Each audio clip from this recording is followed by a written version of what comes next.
de Dominique Vollet qui n'a pu se rendre sur les lieux pour cause de neige. Donc je vais laisser la parole à Alexandre Lacroix, qui est philosophe, écrivain, directeur de la revue Philosophie Magazine, et qui va nous parler de ce que convoque en nous la beauté de la nature et des paysages, ce qui se joue en nous dans cet état de grâce. Et vous avez à l'écran donc l'ouvrage qui est paru en 2018, donc l'ouvrage dont il va nous parler. Hors saison, sur une île tout à fait particulière, qui est l'île de Santorin. C'est une île particulière parce que dans son relief actuel, elle a été créée largement par une éruption volcanique en fait, qui a détruit la civilisation crétoise, la civilisation minoenne, et puis donc elle a, enfin, lors de qui permettent de prendre un point de vue sur la mer, qui est un point de vue en hauteur, en altitude. Il y a à peu près dans la ville de Oya, dont je vais parler maintenant, 300 mètres d'altitude. On est 300 mètres au-dessus de l'eau. Et je me trouvais là-bas, hors saison, fin octobre, dans un café qui s'appelle le Sunset Café. Alors, Sunset Café, ça signifie dans les lieux touristiques que c'est un lieu où on observe le crépuscule. Les gens se réunissent dans ce café qui n'ouvre qu'aux 2 heures où se couche le soleil pour vraiment pour regarder, observer le coucher du soleil. Et là, le paysage était tout à fait fantastique. C'est le type vraiment de spectacle dans la nature qui fait l'objet d'une sorte de ravissement presque universel. Il n'y en a pas tant que ça, des spectacles naturels qui font l'objet d'une satisfaction quasiment universelle. En tout cas, le coucher de soleil en fait partie. Et donc, nous étions quelques-uns, je pense une trentaine, en terrasse de ce café, à regarder le soleil se coucher. Là, il faut imaginer, la photo est prise là-bas, hein, à Santorin, mais là, il faut imaginer effectivement une profusion de couleurs, des ors, des roses. Et tout le monde regarde ça, et le soleil se met à disparaître lentement derrière la ligne d'horizon. Et quand il disparaît tout à fait, c'est vraiment quand le dernier point d'or sur la ligne d'horizon s'éteint, les gens à la terrasse du café se sont mis à applaudir. Alors là, il y a quelque chose qui m'a perturbé, où je me suis dit qu'il y avait un problème philosophique qui se posait. Il s'agissait d'essayer de comprendre ce qu'on applaudissait au juste. Parce qu'en fait, quand on s'émeut du beau artistique, quand on est ému par une œuvre d'art, une musique, une peinture, un livre, en fait, on comprend bien ce qui se produit. C'est-à-dire qu'à la fois, on a une forme d'admiration pour la virtuosité, la capacité technique de l'artiste, mais ça ne s'arrête pas du tout à la technique. En fait, l'artiste a convoyé pour nous, à travers son œuvre, des émotions, une vision du monde, des pensées. Là, je crois que Dominique Vollet, vous n'êtes pas sur mute et on entend votre clavier. Ouais, voilà. Alors, désolé pour cette interruption, enfin cette recommandation ad hominem. Alors, effectivement, quand on s'émeut devant une œuvre d'art, c'est encore le génie humain qui est en cause et je dirais la conversation entre les humains. Donc on comprend tout à fait ce qui se produit devant l'œuvre d'art, on est un peu subjugué. Par contre, devant des entités naturelles, des sites naturels, des lieux, des spectacles de la nature, comme le coucher de soleil, qu'est-ce qui se produit au juste? Le coucher de soleil, c'est très largement du non-humain, c'est le ciel, la mer, ce sont ces formations géologiques qui ont une durée, enfin, qui sont là sur une échelle de temps très supérieure à celle de l'humanité. Et pourtant, ce non-humain nous touche, nous fascine, nous requiert. Il y a là une sorte d'énigme. Cette énigme, cette question de savoir pourquoi on est ému, touché par les paysages naturels, pourquoi on va dire qu'une lumière, par exemple, peut être triste ou qu'elle est joyeuse. En fait, qu'est-ce qu'on veut dire par là? Cette énigme, elle a été relativement peu explorée parce qu'elle a été considérée pendant longtemps comme résolue d'avance par la perspective religieuse ou encore par le point de vue monothéiste sur le monde. C'est-à-dire que, en fait, pendant longtemps, on a considéré que le problème était en quelque sorte résolu car la nature, telle qu'elle a été conçue, surtout dans les traditions monothéistes, a elle-même été conçue très largement comme une œuvre d'art. Alors une œuvre d'art dont l'auteur est omniscient, omnipotent, bienveillant, c'est Dieu lui-même. Donc la nature serait une sorte d'artefact divin et il y aurait des relations de correspondance entre le geste créateur divin, le fiat lux de la Genèse, le moment de la création divine, et puis la tentative humaine pour créer des œuvres d'art. Cette idée d'une correspondance, ça a été très bien, elle a été très bien résumée, condensée par une phrase de Victor Hugo qui résume cette idée. Donc Victor Hugo a écrit « La nature est à Dieu ce que l'œuvre d'art est à l'homme ». Et on voit là que s'instaure une sorte de rapport de triangulation entre le créateur, Dieu, la créature, l'humain et la création, la nature, qui fait que le problème de la beauté de la nature, bah, ça va de soi. On a des relations de proportion, d'harmonie, de correspondance qui s'installent entre ces trois pôles du triangle. Alors, maintenant, si vous quittez la perspective religieuse, là, la question de la beauté de la nature ou de nos émotions esthétiques dans la nature, ça devient beaucoup plus énigmatique. Beaucoup plus énigmatique. Je dirais même que c'est presque une objection ou une question centrale à poser à tout agnostique ou à tout athée. On le met devant un coucher de soleil et on lui dit « Tiens, explique-moi ça. Essaye de me rendre compte de ce que tu vois là dans ce vocabulaire séculier, athée, agnostique, parce que cette émotion qui t'envahit devant ce spectacle, qui peut être aussi le spectacle du ciel étoilé, a quelque chose de vertigineux. » Alors, on aurait pu penser que les philosophes, au moment des Lumières, se seraient très largement emparés de cette question de la beauté de la nature ou de l'esthétique environnementale, c'est-à-dire au moment des Lumières, c'est-à-dire au XVIIIe siècle, parce qu'au XVIIIe siècle, la perspective religieuse sur le monde s'affaiblit. C'est pas du tout ce qui s'est passé. Ce qui s'est passé, en fait, c'est que dans la tradition philosophique, il y a pour toute l'esthétique moderne un cours absolument central qui a été donné par Hegel entre 1818 et 1829 à sa chaire de l'université de Berlin. Et Hegel, dans ce cours, donc c'est son cours d'esthétique, un cours monumental, hein, donné pendant 11 ans, dans ce cours, va faire de l'esthétique en philosophie une tradition qui s'occupe exclusivement du beau artistique. C'est même sa première remarque. Sa première remarque, dans les toutes premières pages de ce cours, il nous est connu à travers des notes d'étudiants. Hein, l'esthétique, c'est pas une œuvre authentique de Hegel, enfin, disons que c'est une œuvre composée d'après-cours. Eh bien, dans les premières pages, il dit que l'objet de l'esthétique, c'est le beau artistique à l'exclusion du beau naturel. Il voit aussitôt que dans cette affirmation, il y a un problème, il y a quelque chose, une dimension qui mériterait d'être interrogée. Et du coup, il ajoute, je ne sais pas s'il existe quelque chose comme un beau naturel, mais ça m'emmènerait trop loin d'examiner ce problème à fond. Donc, il voit un problème. Et puis, il dit aussitôt une chose tout à fait surprenante. Il dit que la pensée la plus médiocre qui traverse l'esprit d'un homme est encore plus belle et plus admirable que le soleil. Alors là, on sent son idéalisme, c'est-à-dire que pour lui, en art, ce qui est le plus beau, c'est l'art le plus spirituel, donc le plus immatériel, selon lui, c'est la musique. Et le paysage, en général, ou la nature, les sites naturels ne lui plaisent pas trop à Hegel, c'est ce qu'on comprend, parce qu'ils sont trop lestés de matière. Ce qui va l'intéresser, lui, c'est déjà l'architecture, hein, qui est une matière spiritualisée. Et donc, il laisse de côté complètement la question de la beauté naturelle, du beau naturel. L'autorité de Hegel est telle au XIXe siècle et par la suite dans la tradition philosophique qu'en fait, cette question de la beauté de la nature, elle va être complètement laissée de côté. L'esthétique moderne, c'est vraiment spécialisé comme une discipline qui étudie les expressions artistiques, les œuvres d'art.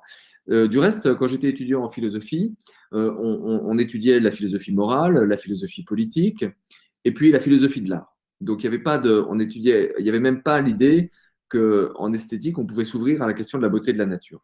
Donc, Hegel a en quelque sorte fermé en philosophie la réflexion sur la beauté de la nature, qui auparavant était présente, mais plutôt dans un cadre religieux, comme je disais.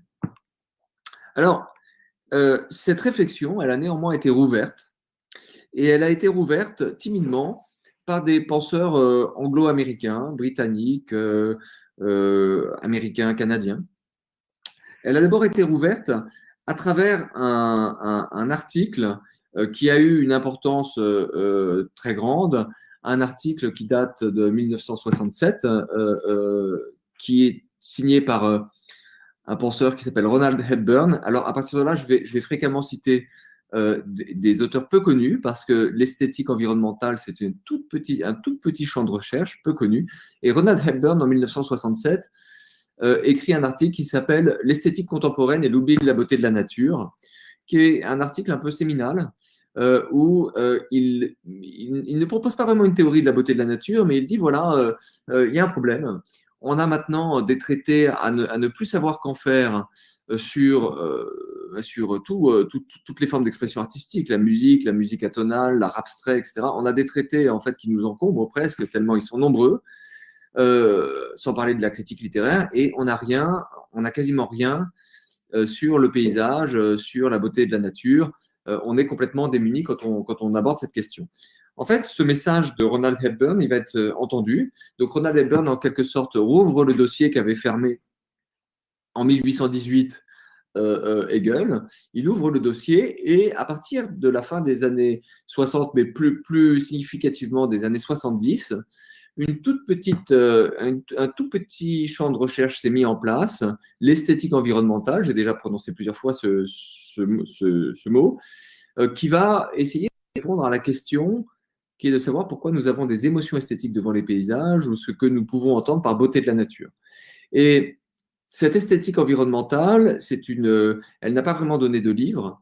C'est une littérature académique, hein, c'est-à-dire elle est structurée autour d'articles de recherche dont certains ont fait date, qui paraissent dans différentes revues anglo-américaines, notamment Environmental Values, mais il y en a d'autres. De temps en temps, il existe des recueils de ces articles. Un nom à retenir, c'est celui d'Allen Carlson. Alors souvent, comme dans les sujets de recherche dans le monde anglo-américain, vous avez à un moment quelqu'un qui devient un peu l'animateur du débat, l'arbitre du débat, et qui met au point des livres qui sont des compilations des articles les plus significatifs. De ce point de vue-là, Allen Carlson a publié plusieurs livres qui sont des compilations d'articles.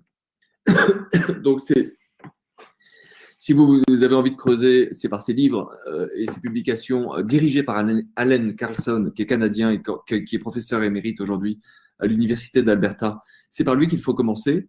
Moi, ce que je vais faire dans le temps qui m'est imparti, c'est que je vais baliser le terrain. J'ai fait effectivement ce livre Devant la beauté de la nature où j'ai eu envie de vulgariser, de présenter à peu près tout ce que dit la philosophie sur la question de la beauté de la nature et puis aussi de proposer une thèse. Je ne vais pas du tout pouvoir retracer, le livre fait 500 pages, je ne vais pas du tout pouvoir retracer l'ensemble, mais simplement des notions qui sont dans la première partie du livre et qui permettent en quelque sorte de repérer les forces en présence au sein de l'esthétique environnementale.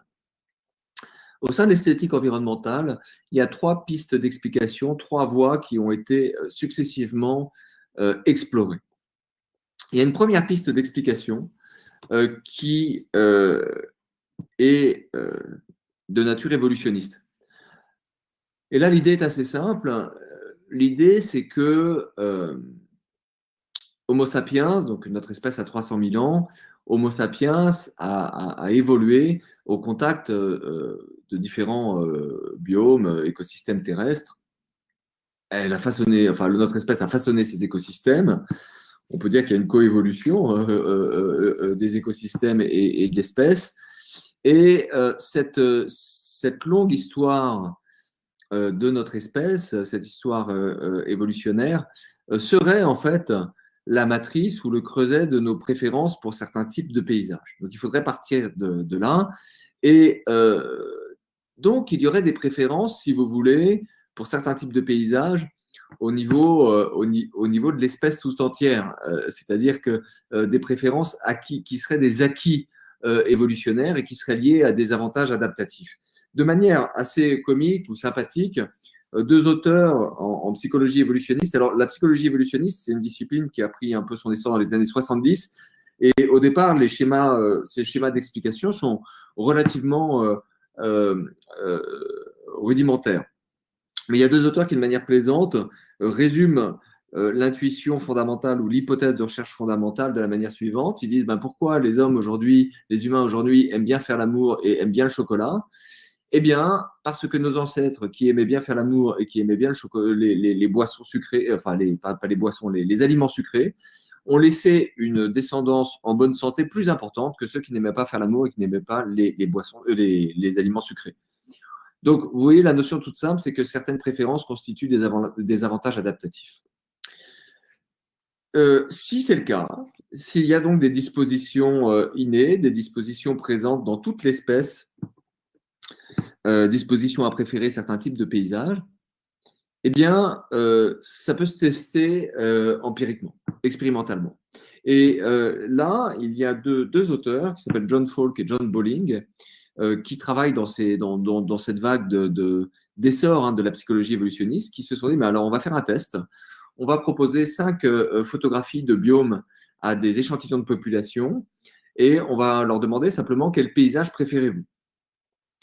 Ce test, ils l'ont répété, ils l'ont fait à la fois avec toutes sortes d'échantillons de population aux États-Unis, puis il a été repris en Scandinavie, en Indonésie, en Afrique subtropicale.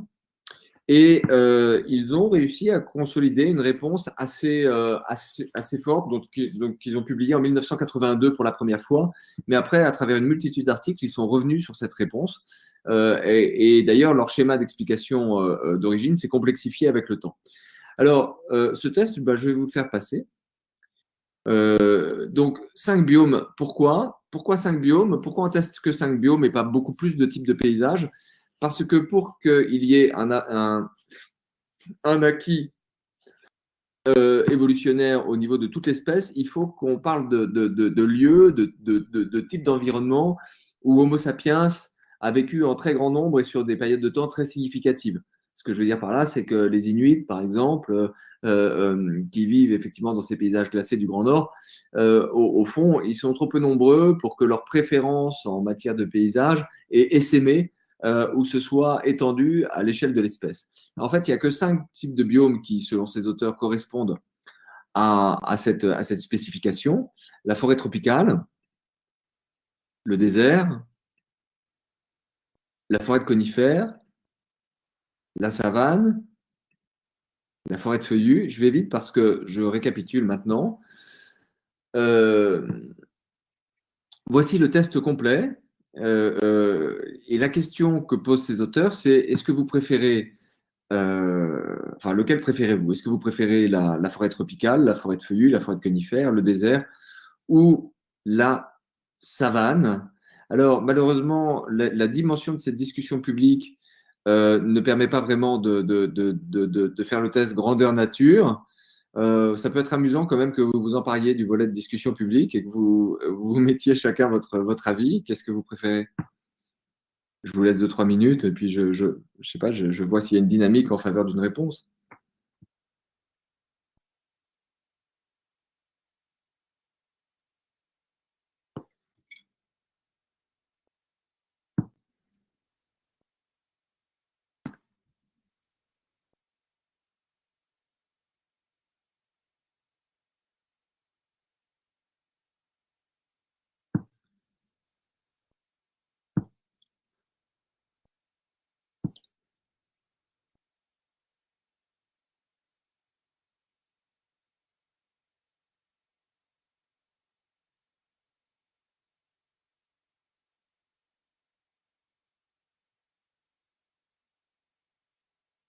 Et encore une petite 30 secondes.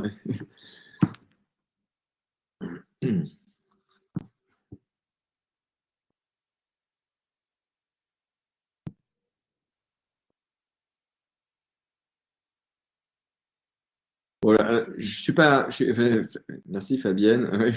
Alors, je suis pas capable de faire le décompte, ça va trop vite pour moi. Et la mer? Eh bien non, parce qu'il faut un biome, il faut un site d'établissement pérenne de l'espèce. Alors, la question de la mer, je n'aurai pas le temps de la creuser là, mais c'est une vraie question par ailleurs. C'est une vraie bonne question. D'ailleurs, je fais un commentaire. Je suis rentré en contact avec l'un des deux scientifiques, John Falk, très sympathique. Ils ont perdu les photos de leur test originel, c'est Nigo. À force de les montrer dans des colloques, alors faites pas ça si vous êtes scientifique, archivez bien. ils ont perdu leurs photos et donc j'ai simplement obéi à une de leurs recommandations pour reconstituer mon test, c'est aucune présence d'eau et aucune présence d'animaux, parce que l'eau ou les animaux créent des biais de sympathie. C'est-à-dire qu'il est très probable que s'il y avait eu un petit lac ou un bout de mer quelque part, vous auriez choisi ce paysage-là. Alors, selon les psychologues évolutionnistes d'ailleurs, pour une raison très simple, c'est que l'eau est liée à l'alimentation, évidemment le poisson, mais aussi à la soif, et que donc on va toujours du côté où il y a de l'eau. Je referme cette parenthèse qui mériterait un approfondissement. Alors, vos réponses sont assez consistantes avec la conclusion de John Falk et John Bowling. Falk et John Bowling ont mis en évidence une préférence très nette pour la savane, chez les enfants, chez les adolescents, et à partir de 20-25 ans à peu près, dans les zones tempérées, les préférences se répartissent entre la forêt de feuillus et la forêt de conifères. Explication de ces auteurs: les préférences innées, les dispositions innées de l'espèce s'exprimeraient de manière plus intense quand on est jeune, quand on est enfant. Et puis ensuite, il y a un phénomène d'acculturation. Et il se trouve que dans l'hémisphère nord, dans les zones tempérées, quand on va se promener le week-end, on va dans une forêt de feuillus ou dans une forêt de conifères. Et c'est ce qui fait que par acculturation, on aurait développé des préférences pour les feuillus et les conifères. Voilà, ça c'est leur schéma d'explication. Alors évidemment, ça appelle, c'est frappant pour l'imagination, ça appelle aussi des objections. Attendez, j'espère que ma diapositive va finir par s'afficher. Mais en tout cas, la première intuition qui vient à l'esprit ou la première conclusion qu'on a envie de tirer de cette affaire, de ce qu'on a appelé au sein de l'esthétique environnementale l'hypothèse de la savane, c'est que il y a quelque chose de frappant pour l'imagination, parce que Homo sapiens, on sait qu'Homo sapiens vient des grandes plaines de l'Est africain et d'un paysage qui ressemble un peu à la savane. Et on peut se dire, mais finalement, c'est l'amour du berceau de l'espèce qui s'exprime à travers ce test. En réalité, c'est une vision beaucoup trop grossière. C'est un raccourci historique beaucoup trop grand, une vision beaucoup trop grossière de l'hypothèse de la savane. L'hypothèse de la savane s'est raffinée par la suite en une multitude d'autres tests qui ont eu tendance à établir que ce qu'il fallait penser plutôt, c'est que la savane correspond à une distribution assez optimale d'éléments du paysage qui satisfont profondément Homo sapiens, même l'Homo sapiens en tant que chasseur-cueilleur. Enfin, c'est-à-dire que ces éléments, on les redistribue, disent les deux auteurs, John Falk et John Bowling, dès qu'on a un morceau de paysage à notre disposition pour le loisir. Alors là, ça concerne votre métier, votre futur métier, votre boulot. Hein. C'est que ce qu'ils disent, John Falk et John Bowling, c'est que si on laisse à des êtres humains un parc, là c'est une photo du jardin du Luxembourg, un golf, mais aussi tout simplement un petit jardin autour d'une maison, il va redistribuer des éléments typiques de la savane. Quels sont ces éléments? Ce sont des arbres, mais pas trop hauts, des arbres fruitiers, si possible un plan d'eau, un peu de sable, de l'herbe. L'herbe est quelque chose de très intéressant du point de vue adaptatif. Enfin, ce sont des paysages qui permettent de voir loin, les paysages de savane, contrairement à la forêt. Donc, de voir loin, c'est-à-dire de voir le gibier ou les opportunités, mais aussi de voir venir le danger, mais également de se cacher en s'aplatissant dans l'herbe. Et puis, quelques rochers, de l'ombre. En fait, vous avez toute une série d'éléments, des plans d'eau, bien sûr, j'en ai déjà parlé. La savane aussi, en tant qu'il y a des pâtures, c'est un lieu d'habitation pour des herbivores, donc des animaux qui ont cet intérêt qu'ils ne se plaignent pas trop, ils ne sont pas trop féroces quand on les tue pour les manger. Donc, en fait, si vous voulez, là, on a une distribution quasiment optimale d'éléments propices à la survie.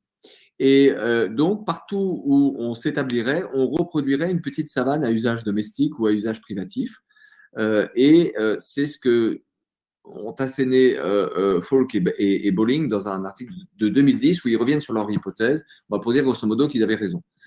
Néanmoins, comme vous le discernez, je pense que vous avez des connaissances en psychologie évolutionniste et en théorie de l'évolution. D'abord, ce schéma explicatif est un peu rudimentaire. Et ensuite, donc on peut faire une multitude d'objections, il y a plein d'objections qui viennent à l'esprit. Et ensuite, il y a quand même un vrai problème dans cette affaire, dans cette explication par la psychologie évolutionniste, un problème que je résumerai ainsi, de manière plaisante, c'est que ces auteurs n'ont pas produit une distinction qui était pourtant nécessaire entre le beau et l'agréable. C'est une distinction de base qu'on trouve formulée dans la critique de la faculté de juger de Kant, mais vraiment une distinction de base en philosophie esthétique, que le beau et l'agréable sont disjoints. Explication. Si vous essayez de vous rappeler quelle a été votre impression la première fois que vous avez bu de ce liquide, du vin, vers l'âge de, je sais pas, 6 ans, 7 ans, quand on vous a fait essayer, en fait, vous avez fait la grimace. Vous avez fait la grimace, enfin, dans le cas normal, sauf atavisme assez lourd, vous avez fait la grimace parce que les boissons fermentées, du point de vue de nos préférences héritées, boissons fermentées égale danger, égale pourriture, égale danger, égale intoxication. Donc, normalement, on est quasiment programmé pour détester tout ce qui est fermenté. Et puis, par acculturation, par habitude, vous en êtes venu à pouvoir apprécier le vin et l'alcool, et puis à être capable de faire des distinctions entre un bon et un mauvais vin. Mais la même chose vaut pour toutes sortes de stimuli qui sont perçus comme agressifs tant qu'on n'a pas d'éducation à ces stimuli. Par exemple, en musique, si quelqu'un écoute du hard rock ou de la musique atonale ou du free jazz extrêmement fort, vous pouvez ressentir une grande oppression si vous n'êtes pas familier de ces formes d'expression musicale. Et puis au contraire, si vous êtes familier, vous pouvez vous mettre à adorer ça. Ça veut dire quoi? Ça veut dire qu'un stimulus peut être désagréable et que néanmoins, l'éducation esthétique peut nous faire trouver une forme de beauté ou de satisfaction, bien que le stimulus soit désagréable.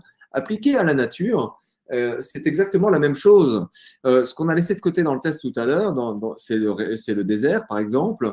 On peut dire que le désert, mais la banquise, c'est pareil, ou le sommet des Alpes, le sommet du Mont Blanc. Si je vous pose en hélicoptère au sommet du Mont Blanc, vous n'avez pas de matériel, vous allez mourir très rapidement. Donc vous êtes dans un lieu extrêmement hostile, physiologiquement. Ça n'est pas agréable d'être là. Et néanmoins, vous pouvez avoir une émotion esthétique, une satisfaction esthétique, voire avoir l'impression d'avoir accès à une forme de beauté extrêmement intense. Même chose dans le désert, dans la banquise, etc. Et donc, faute d'avoir distingué au départ l'agréable et le beau, leur modèle explicatif est un peu limité. Leur modèle explicatif est un petit peu limité. Et la portée de l'hypothèse de la savane en est du coup limitée. Pour le dire plus simplement, on peut faire confiance à des gens qui travaillent en psychologie évolutionniste pour nous dire quels sont les types d'environnements les plus adaptés physiologiquement à l'être humain. Mais pour nous départager le beau de ce qui ne l'est moins, ou de ce qui ne l'est pas, ou de ce qui va être jugé comme laid, ou repoussant, ou hostile, alors là, hostile, pas pour des raisons physiologiques, mais pour des raisons esthétiques, alors là, il n'y a plus personne. Enfin, je veux dire que c'est peut-être pas à eux qu'il faut s'adresser. Du coup, vous voyez, ça, c'est un premier courant de pensée au sein de l'esthétique environnementale qui est très naturaliste. Et il y a un second courant de pensée qui emprunte une voie différente, qui est une voie culturaliste. Aujourd'hui, en esthétique environnementale, ce courant, c'est ce qu'on appelle le modèle cognitif ou le modèle culturel, c'est le courant dominant.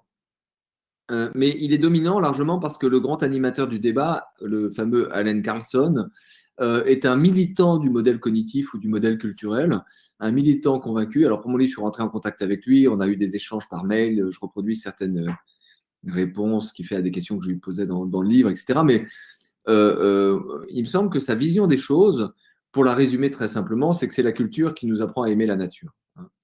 Donc c'est vraiment l'opposé. De la vision naturaliste. Donc, c'est la culture qui nous apprend à aimer la nature. Dans l'esprit d'Alan Carlson, c'est pas vraiment la culture artistique, c'est assez largement la culture en sciences de la nature, en biologie, en météorologie, en géologie, etc. Mais néanmoins, si on veut vraiment dérouler cette hypothèse culturaliste et lui donner de l'ampleur, j'en vois, moi, des éléments ou disons, des germes présents bien avant ces penseurs contemporains, chez quelqu'un d'extrêmement important, je pense, pour vous, même si vous n'avez peut-être pas croisé son nom, qui s'appelle William Gilpin. William Gilpin, c'est un auteur qui est né en 1724, qui a été directeur d'école, pasteur, bon, et qui a une particularité, il a en fait inventé un genre littéraire nouveau, qui est toujours l'un des plus vendus aujourd'hui. Il a publié en 1782 le tout premier guide touristique. Avant 1782, il existait des récits de voyage, mais quand on faisait un récit de voyage, par exemple la relation du Tour du monde de Bougainville, quand on faisait un écrivain un récit de voyage, c'était dans l'idée que personne n'allait, enfin qu'on avait vu quelque chose d'extraordinaire et qu'on voulait en rendre compte, mais que du coup, il y avait une rareté du voyage. C'est la première fois que William Gilpin s'adresse à son lecteur en partant de l'idée qu'il va refaire son voyage. Le voyage en question, et le livre en question, ce sont les observations sur la rivière Wye, qui a été traduit récemment en français.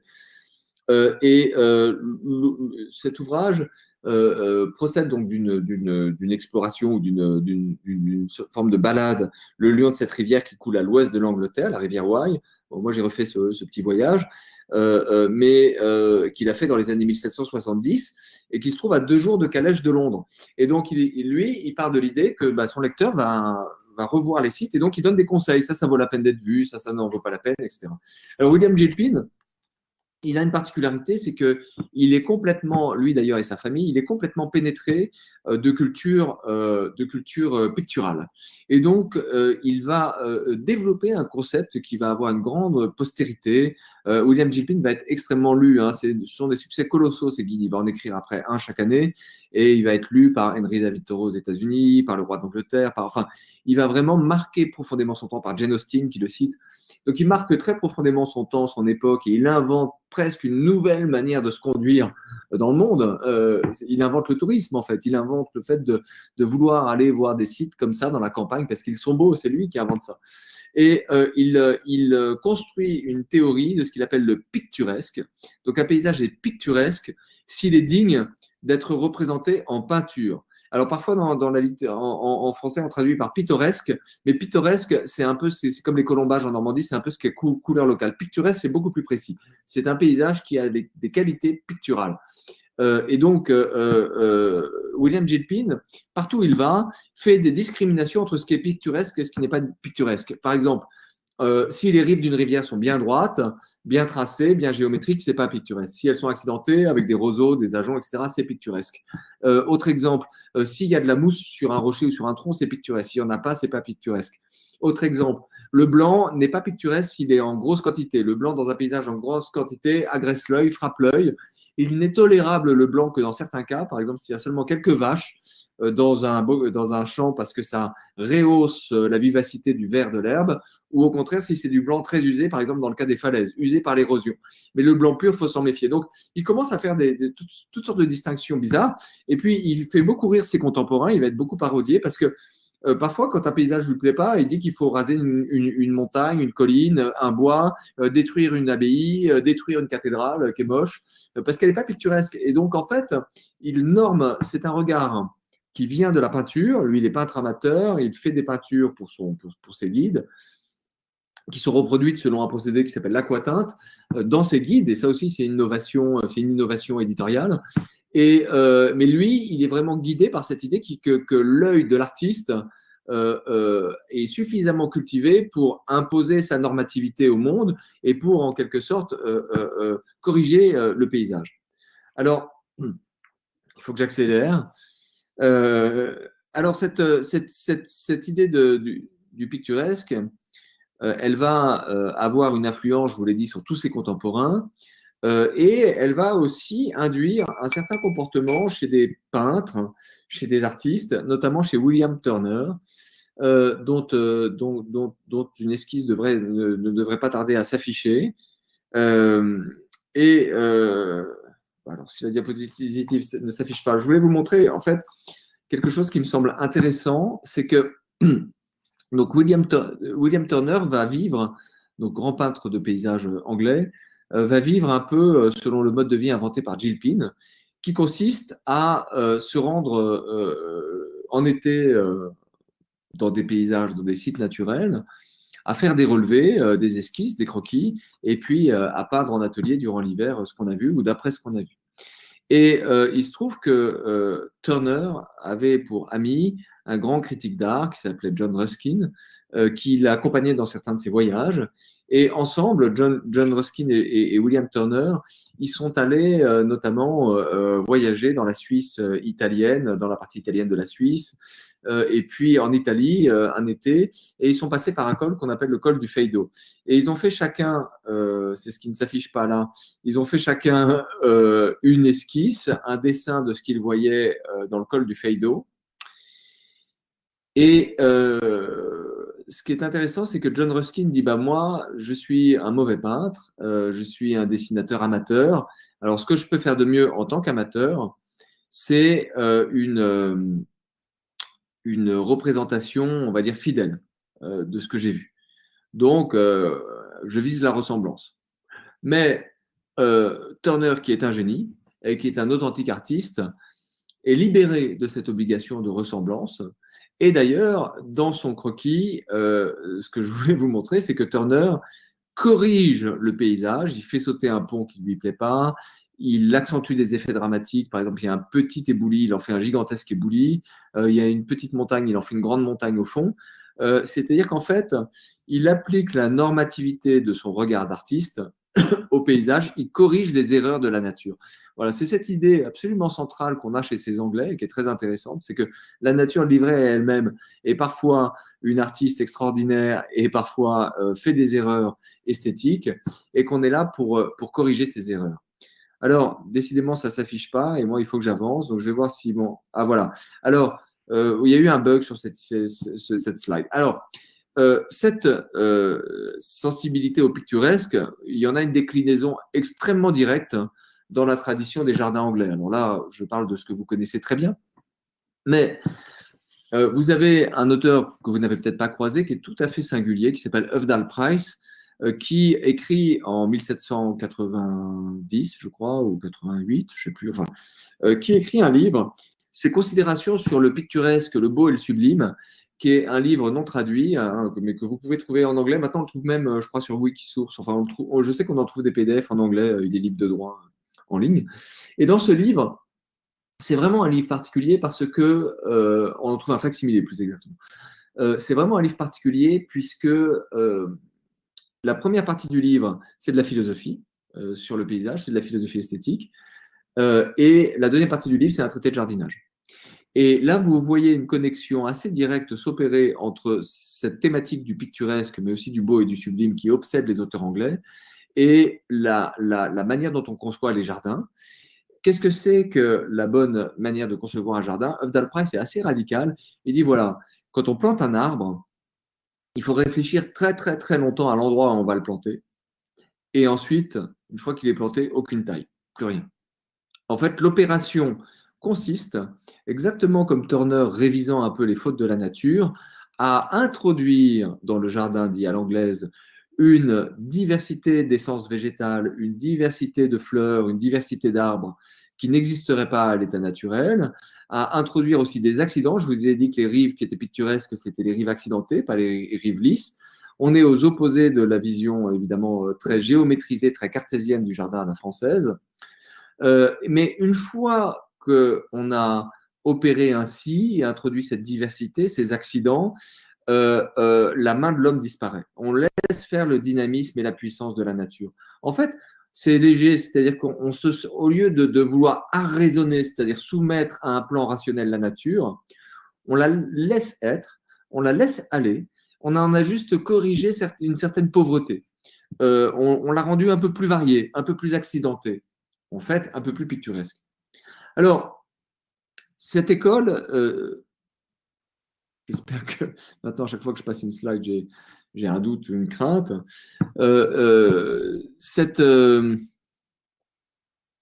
Désolé pour ces quelques avanies.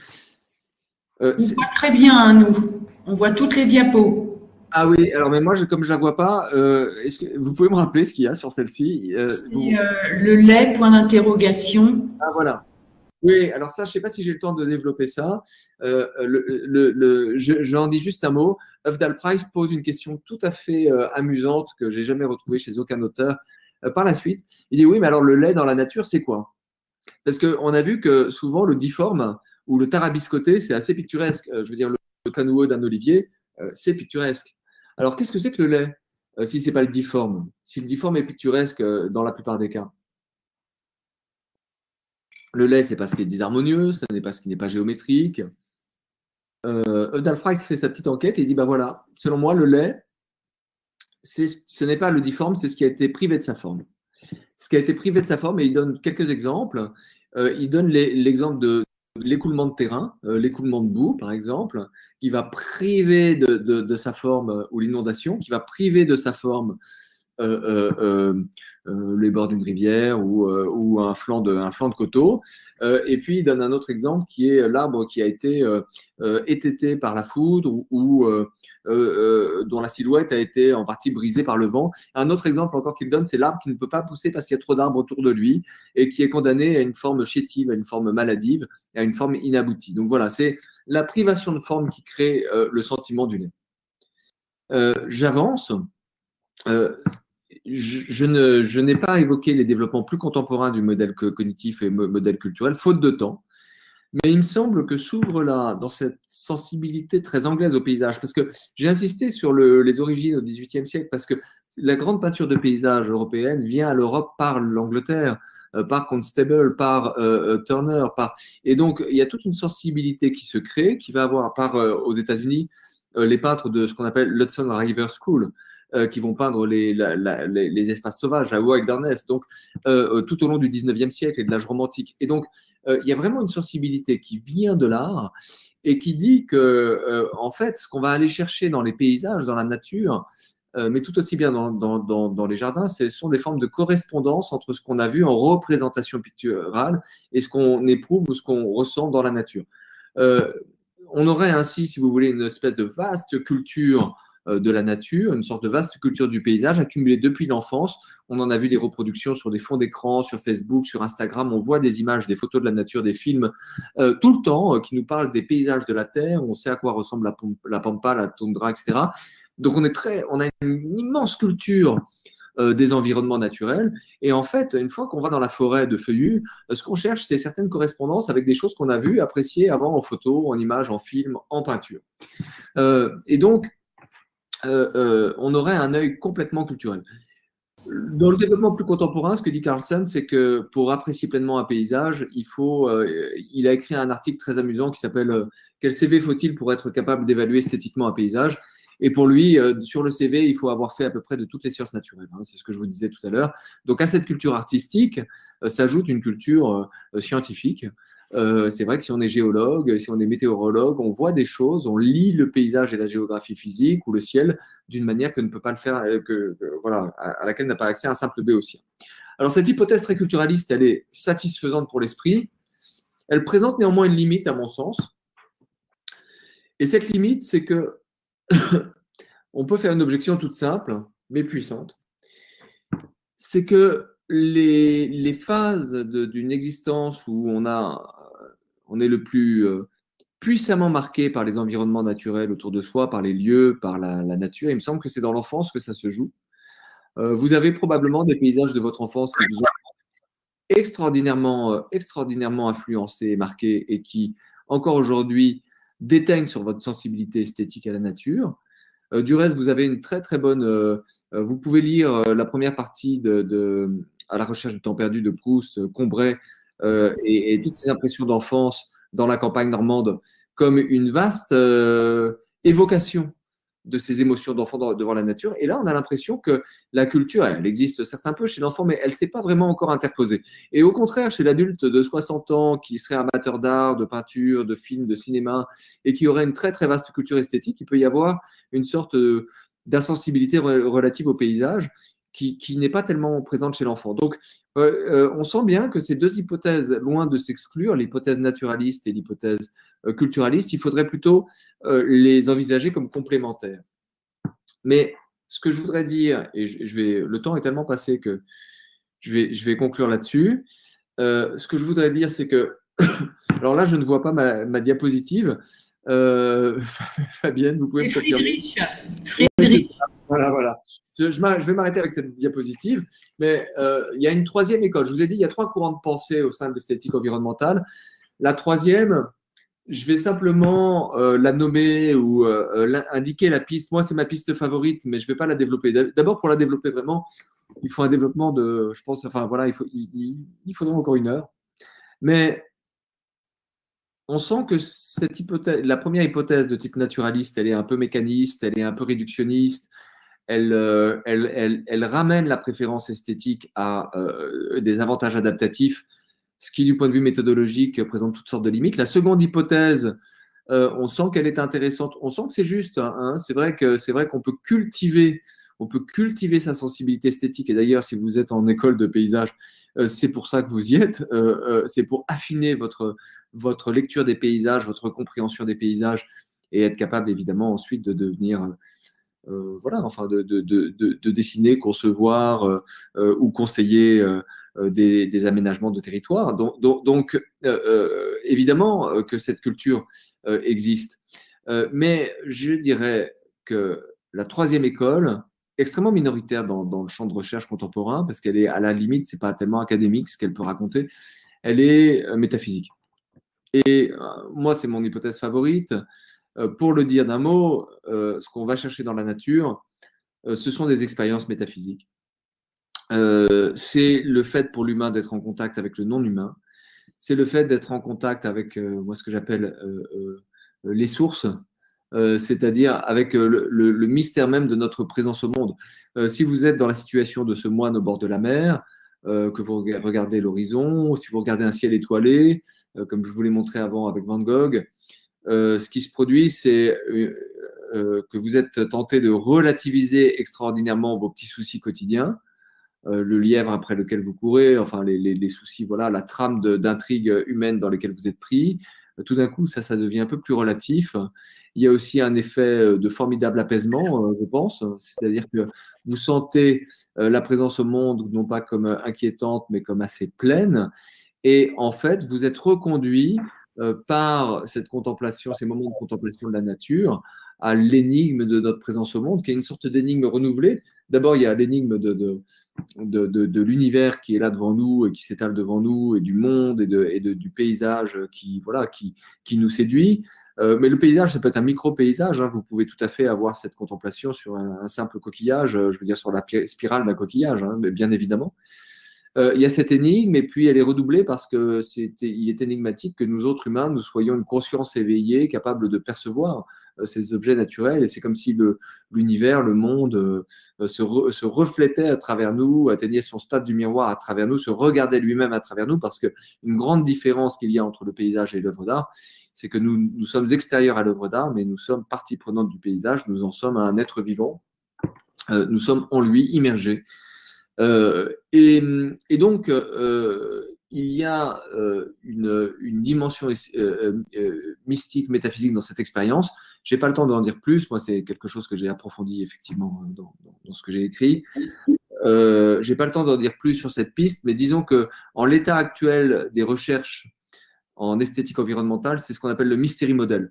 Le problème du mystery model, c'est que ces auteurs, très souvent, ils sont peu équipés. Une fois qu'ils ont dit qu'il y a de l'ineffable et du mystère, ça s'arrête là. Alors qu'il me semble qu'en mobilisant une certaine tradition de pensée plus continentale, notamment en mobilisant Wittgenstein, on peut aller un peu plus loin et spécifier un petit peu plus la nature de cette expérience métaphysique. Voilà, alors un tout petit mot politique rapidement, et après question. Un tout petit mot plus politique. Là, ce sont des choses que vous savez. Vous savez qu'on vit une phase de réchauffement climatique intense, que nous sommes les contemporains d'une gigantesque extinction des espèces, hein, ce qu'on appelle la 6e extinction, que nous sommes les contemporains, enfin que la mer devienne une décharge. et que en témoigne par exemple la constitution, l'auto-formation d'un continent de sacs plastiques 3 fois grand comme la France par convergence des courants dans le Pacifique et dont on ne sait pas quoi faire. Donc on sait qu'il y a une dévastation écologique en cours et il me semble que là, le discours que je viens de vous tenir sur la beauté de la nature, il a un rôle à jouer. Il a un rôle à jouer parce que le discours de l'écologie politique, c'est un discours militant, c'est un discours qui a des failles. Il a notamment une faille, c'est qu'il est catastrophiste et culpabilisant. Et il est difficile d'entraîner de l'enthousiasme et des votes quand on ne configure pas un avenir souhaitable. Le réchauffement climatique, c'est typique. Je pense que tout le monde est conscient que c'est un problème très grave et les gens ne votent pas écolo. Ben pourquoi? Pour une raison très simple, c'est qu'ils pensent que quoi que fasse la France, tant que la Chine poursuit sur sa dynamique de croissance industrielle, ça ne change rien. Donc on a l'impression qu'on n'a absolument pas prise. Et donc il me semble que pour réarmer le discours écologique et en gros en faire une force de proposition, il faut revenir à une autre échelle et en particulier parler aux gens de ce qui est sensible pour eux, c'est-à-dire de la nécessité existentielle où chacun est, où chacun se sent, d'avoir accès à de la nature assez préservée, à des grands espaces, à des forêts, à de l'eau dans laquelle on peut se baigner. Et ça, c'est quelque chose qui parle à tout le monde, on sent qu'on en a besoin existentiel. Je pense que ça parle même aux grands capitaines d'industrie ou aux grands managers des industries polluantes. Ils ressentent aussi ce besoin.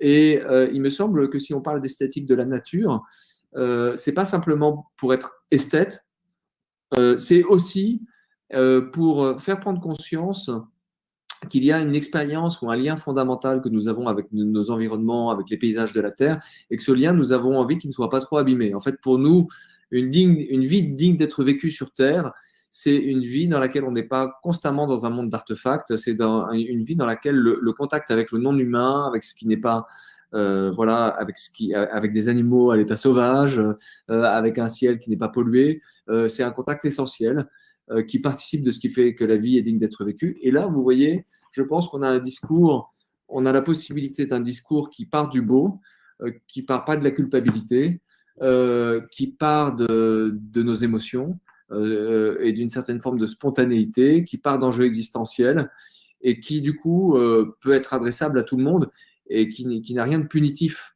Là où, à mon avis, les électeurs se méfient d'un discours politique qui les culpabilise à la fois en tant que professionnels, producteurs et que consommateurs. Donc, parler d'esthétique de la nature, c'est aussi indirectement revenir à des enjeux politiques. Et repartir de l'émerveillement, c'est sans doute réarmer le politique aujourd'hui. Voilà, j'en ai fini avec la présentation elle-même. Donc, je vous propose, bon, on peut même fermer les slides, mais je vous propose maintenant de prendre un petit peu de temps pour l'échange à travers le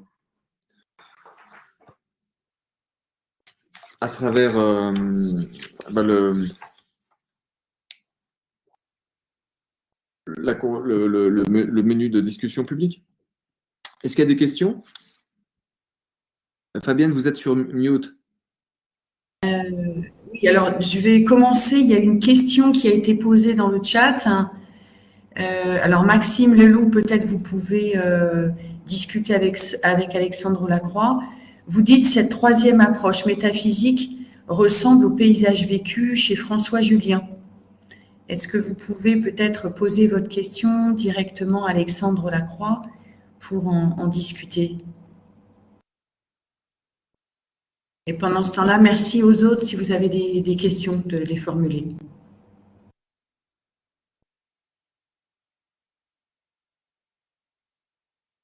Alors, je peux répondre, hein, je connais le travail de François Julien. Moi, je ne l'ai pas cité dans mon livre, mais je le connais. En fait, le livre auquel vous faites référence, Maxime Leloup, il s'appelle Vivre de paysage. François Julien, qui est de culture sinologique, il s'est inspiré d'une tradition assez puissante chez les lettrés chinois qui s'appelle la culture du Shan Shui. Alors, je pense sans doute très très mal. Et ce qui veut dire la culture de montagne-mer. Dans le vocabulaire lettré, le paysage, c'est montagne-mer. dans le vocabulaire des lettrés. Et il faut dire que la culture en Chine du paysage est bien antérieure à la culture européenne du paysage. Elle se constitue, on en a des traces picturales, notamment à travers des rouleaux, des peintures et des poésies dès le 4e, le 5e siècle. Et il y a toute une écriture du paysage qui se met en place en Chine. Alors, est-ce qu'il y a un lien direct entre ce que j'ai dit et cette culture chinoise? Je ne sais pas. Ce qui est certain, c'est que cette voix chinoise, elle est hyper culturaliste. Enfin, elle est très ressemblante à ce que je vous ai dit. D'ailleurs, on ne dit pas peindre le paysage en Chine, on dit écrire le paysage. Et parce que vous savez que chez les lettrés de la Chine classique, peindre et écrire, c'est tout un. Puisque peindre, c'est maîtriser la calligraphie, et quiconque maîtrise l'art de la calligraphie dessine. Et donc, il y a sur les rouleaux où il y a des peintures de paysages, des textes qui parlent de paysages, mais ça va plus loin. C'est que dans cette tradition du shan shui, il y a une tradition qui consiste à implémenter dans les paysages, sur les sites naturels qui sont particulièrement beaux, des phrases, des poèmes qu'on grave à même les falaises ou à même les rochers. Il y en a partout en Chine. Donc il y a vraiment, si vous voulez, une appropriation par la haute culture chinoise du paysage. Voilà. Donc c'est une autre piste. C'est vrai que en faisant partir la culture du paysage des Anglais, comme je l'ai fait, je reste dans une approche plus occidentale. Je ne sais pas s'il y a d'autres questions sur un point ou un autre. Déjà des questions qui peuvent être liées à votre travail sur le paysage, à vous. Alors, le mystery model peut-il être interprété comme un retour au religieux sous une nouvelle forme? Bah voilà, c'est exactement c'est le reproche qui lui est fait. Et d'ailleurs, c'était en germe chez Ronald Hepburn. Et il a dit, je crains que finalement, il faut constituer une esthétique qui s'intéresse à la nature. Et je crains un peu que ça devienne une forme de spiritualité laïque. Il dit quelque chose comme ça. Donc, il a tout de suite conscience, dès 1967, que si on se met à travailler là-dedans, on va arriver à l'ineffable, on va arriver au religieux. Et on peut dire que dans les papers de ces auteurs américains qui appartiennent au Mystery Model, notamment l'une des plus représentatives, elle s'appelle Cheryl Foster, ben, il y a un peu de mystique gélatineux. Ce que j'appelle le mystique gélatineux, c'est-à-dire que voilà, il y a un peu d'épanchement, il y a un peu de sensiblerie, et au fond, on se demande encore si on est dans un registre académique. Moi, il me semble que quand même, c'est une piste qui est vraiment féconde, la piste métaphysique, mais qu'il faut l'outiller. Il faut l'outiller un petit peu conceptuellement, rigoureusement. Et là, en fait, tout simplement, les Américains, ils ont une voie en philosophie, d'analyse du langage, d'intérêt pour le problème du corps-esprit, etc. Enfin, une voie un peu techniciste qui fait qu'ils n'ont pas enfin, que la tradition métaphysique de Kant, de Leibniz, enfin, c'est quelque chose d'un peu plus continental. Alors, oui, je vois une autre question arriver. Comment vous positionnez-vous vis-à-vis de ceux qui, à l'image de Philippe Descola? Oui. Alors, effectivement, alors Descola et Berck, je les mettrai pas tout à fait sur le même plan.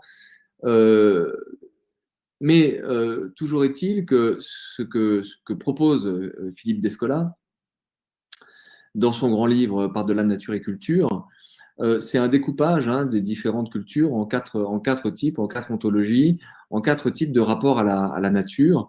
Au fond, il fait une opération d'anthropologue, c'est-à-dire que là, on entre dans une zone de frottement entre une approche philosophique, moi ce que je vous propose, c'est une approche philosophique, et une approche anthropologique. C'est-à-dire que pour un anthropologue, mais on pourrait dire la même chose pour un sociologue, une approche philosophique n'est qu'un cas particulier de discours émis à l'intérieur d'une certaine culture. Hein, c'est bien, en quelque sorte, l'anthropologue, il va être amené à débusquer la limite du discours philosophique. Néanmoins, il me semble que l'investigation philosophique sur la question de nos sentiments, de nos impressions dans la nature mérite d'être poursuivie. Moi, ce que j'ai fait dans le reste de mon livre et dont je ne vous ai pas du tout parlé, c'est qu'une fois que j'avais posé ces éléments ou ces notions qui tiennent à l'esthétique environnementale, moi, ce qui m'a paru intéressant, c'est d'envisager de manière plus fondamentale la question de la physiologie sensorielle, c'est-à-dire des 5 sens, ce qu'on appelle les 5 sens communs, et de la manière dont nos sens, nos sensations nous relient au paysage. Et là, je dirais que la structure de l'appareil physiologique, de l'appareil sensoriel, est commune à tous les êtres humains. Donc voilà, en gros, c'est pas la même approche en philosophie et en anthropologie. Un point de différence avec Descola quand même, c'est que Descola comme Berck d'ailleurs, Descola propose de renoncer au mot de nature, Berck propose d'employer le mot d'écoumène, c'est-à-dire de s'intéresser à l'écoumène, ça désigne la partie effectivement de l'écosystème qui a été à raisonner ou qui est occupé par l'homme. Et donc, ce sont des auteurs qui et d'ailleurs, c'est un peu dominant cette mode dans les humanités écologiques aujourd'hui, qui veulent balancer le mot nature à la poubelle parce qu'il aurait servi à un projet moderne de domination de la nature et de pollution, etc. Moi, je pense que ce mot de nature, peigne la biosphère. Et que le mot d'écosystème, les mots d'écosystème, de biosphère, le mot de non-humain qu'emploie Descola, etc., tous ces mots-là, tout ce vocabulaire-là qu'ils emploient, le mot d'écoumène, ils ne sont pas tout à fait adaptés quand on est esthétique. Donc, on doit maintenir le mot de nature, mais on doit en préciser le champ d'application et la définition exacte. Voilà, je sens que j'ai un peu mangé le temps, mais en gros, voilà, je peux sauver le mot de nature à condition de le débarrasser des présupposés que la modernité a placés en lui, c'est-à-dire que la nature étant trop souvent perçue comme le substrat de ce qu'on devait conquérir, à raisonner et dominer. Voilà, bon, j'ai l'impression que, je ne sais pas si Fabienne, je ne sais pas à quel point… Il y a une dernière question qui a été posée et qui relève un petit peu de ce que vous étiez en train de dire. Pouvez-vous préciser la différence que vous faites entre nature et paysage ? Les deux étant tellement anthropoïsés, la fin de la question est extrêmement importante. Alors, ça m'amène à préciser le mot de nature. Les deux sont des termes au contour flou, mais le mot de nature, dans son étymologie, ça vient d'une racine latine qui est nascor, qui veut dire ce qui naît. Ce qui naît, ça vient de naître en fait, la nature. Et alors, ça peut donner lieu à une vision un peu gnangnan d'une nature qui serait, je sais pas, la mère nourricière. Mais moi, ce qui me semble intéressant, c'est que je le vois comme la nature, c'est ce qui surgit. Ce qui surgit, les paysages, enfin, les paysages, les apparences de la nature surgissent au-devant de moi sans cesse. Ce que je veux dire, c'est que l'éclat de la lumière, la beauté de la mer, les couleurs de la mer, ça surgit en permanence. La nature, ça permet de qualifier une modalité de l'apparaître qui est un surgissement permanent. Ça surgit sans cesse devant moi. Et c'est ça que la nature permet, selon moi, de nommer. C'est pour ça que le mot est si précieux, parce que la peinture que j'ai en face de moi, elle est figée, elle n'est pas dans ce surgissement. Et donc voilà, il y a un usage possible du mot de nature. Paysage, c'est un mot beaucoup plus flou et beaucoup plus bizarre. Le petit coin de pays, c'est un mot beaucoup plus flou et beaucoup plus bizarre, mais qui est assez essentiel pour nommer nos vécus esthétiques. En fait, je pense qu'on a là deux mots qui n'ont peut-être pas une assise profonde en biologie ou en sciences, mais qui sont essentiels dès qu'on touche à l'esthétique. Voilà, je crois que c'est ma conclusion. J'ai essayé de condenser, J'espère que c'est quand même à peu près satisfaisant comme manière de répondre.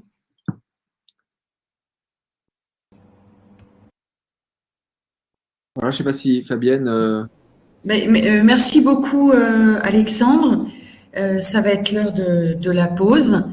En revanche, ton courriel figurera dans l'index, le répertoire des participants. Et peut-être que comme ça, vous aurez l'occasion de pouvoir discuter ou être en contact en dehors de ces 8e journées. Et donc, merci encore, Alexandre Lacroix. On aura l'occasion de se recroiser autour des questions de paysage. Et puis, nous allons faire une pause de 15 minutes à peine. Et nous reprenons avec la session 1 à 10h45. Merci à vous. Passez une bonne journée. Merci beaucoup. Au revoir.